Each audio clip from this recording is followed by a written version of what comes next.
In this video, I'm going to show you how to log into ClassKick and what to do once you are in ClassKick. East Brunswick has a pro account, which is called a portfolio account. So you are going to go down to the bottom and you're going to click where it says log in.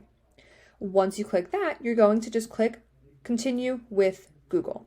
I connected your Google Classrooms to ClassKick, so all of your names are listed in ClassKick as an East Brunswick student. You might even use ClassKick with a different teacher. So you are going to click here on continue with Google. And it should look like this when you come in. The first slide just explains the different types of tools that you have available to you. I would recommend zooming out on a lot of these pages just to make sure that you can see more of the page at once. Don't zoom out so far that you can't see anything. I would recommend keeping it about here or here. Here's where you're going to flip through the pages that I give you. You can see that I already did some work here. So you're just going to click through those. This is a drag and drop activity. Make sure that you're on the mouse setting when you are dragging and dropping. You're just listening and you're putting the correct words right there. Another drag and drop.